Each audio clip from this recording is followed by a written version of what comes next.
as the 2010 World Cup host, as well as over the 1998 World Cup. You get more in this CNN report. Federal prosecutors unsealed some of the testimony which has formed the basis for this whole investigation. And in it, the former FIFA Executive Committee member Chuck Blazer testifies that he was involved in a conspiracy to corrupt the 1998 World Cup bid, which was eventually won by France. He said, among other things, I agreed with other persons in or around 1992 to facilitate the acceptance of a bribe in conjunction with the selection of the host nation for the 98 World Cup. In news of road tennis, the defending champion Kim Holder got off to a winning start in the Touch of Class women's road tennis tournament. Playing in Bush Hall, Holder defeated Carlin Haynes 21-12, 21-14. Also in the A-class division, Sheldon Waldron, Estefine Holder, Cassandra Moore and Lisa Lashley all started with victories. The action, though, got underway with the competitors in the novice division. Here's Marsha Boyce. This year's honoree Olympian Frida Nichols with the ceremonial serve against 11-year-old Zaria Graves, the youngest player in the tournament. Now to the action in the novice division, shotgun style. Tricia Phillips with the serve against Shaquila Murray. Phillips, back in the camera, won this one 21-3. Denise Collymore in the black bottom had a stiffer challenge against Renee Burke. Some good rallies between these two, Burke picking up the points this time around. Now Collymore, a lovely return out of Burke's reach. Collymore would wrap up the win at 21-18 as Burke's shot is out, ending a competitive matchup. Up next, Heather Lane with the serve versus Ayana McIntosh. Lane would get her first victory of the tournament, winning the game 21-3. Keelia Smith back in the camera taking on Samantha Rogers. Smith making her opponent move a bit. She would jump into a 7-3 lead. Rogers would manage to tie things up at 9, but Smith would pull away for the win, taking it 21-13, Rogers unfortunately losing out.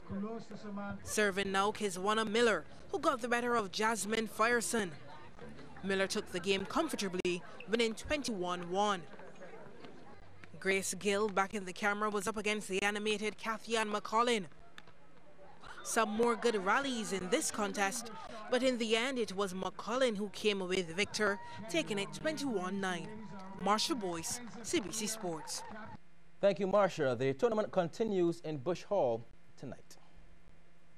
Well, Courage and Parry traveled to Cane Garden and delivered a caning to the home team, Leicester Vaughan, twice in one evening in front of their home crowd. This all happened in the Barbados Secondary Schools Netball League. Now, CP, who are yet to lose a game this season, defeated Leicester Vaughan in both the under-13 and under-15 games. The home team, Leicester Vaughan in green against Courage and Parry, from the center just inside to the D. Nothing wrong with that, and nothing wrong with this either. Easy stuff for Amisha Barrow. But the home girls weren't to be outdone. The ball finds goal shooter Dillian Knight, and she finds her mark. One in the bag for Leicester Vaughan. The green girls really taking their time on this one, making sure that they dotted all their I's and crossed their T's. Goal attack, Vivica Adamson making this one count. Switching sides now, CP's wing attack finds her shooter Sky Skeet, and she makes no mistake. She had 3 from 6. She was ever present and smartly gets into position just in case, and it was a good thing. She was there to clean things up, no sweat at all. The same was mirrored at the other end, where one partner backed up the other, missing, and Knight was there to finish the job. But on other occasions, Addison needed no help, just balance, aim, shoot. Brilliant. Courage and Parry continue to look good, especially with the passing. And once it gets in there, easy stuff, man. However, Leicester Vaughan's goal attack wasn't giving up. Impressive shot again from some distance. And again, this time from the other side, Adamson gets it and she nails it. CP, the pass comes in straight to Barrow, and she netted easily.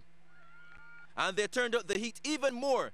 Skeet snatches this one from midair and finds Barrow, and it's up, up and in for CP as they took this under-13 encounter 11-7.